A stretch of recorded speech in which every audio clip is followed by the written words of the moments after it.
मुस्कान में हमरा दीवाना बना देली।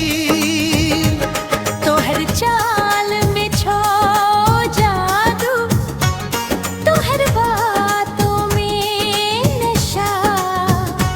जब से तोरा देख ली हम दिल भगेल बेकाबू।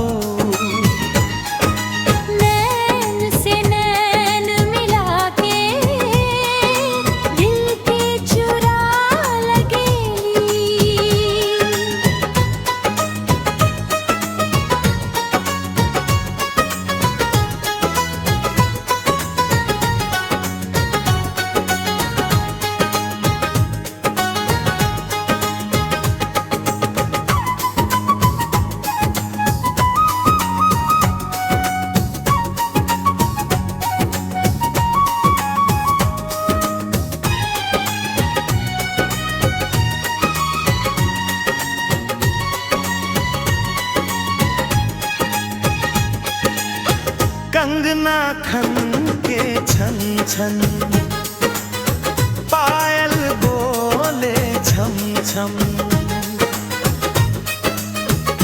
हो कंगना खन के छन छन, पायल बोले छम छम। जब तू पास से गुजरे दिल बोले ले हरदम।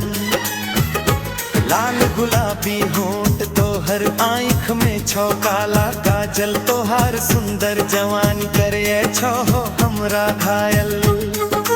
नैन से नैन मिला के दिल के चुरा लगली।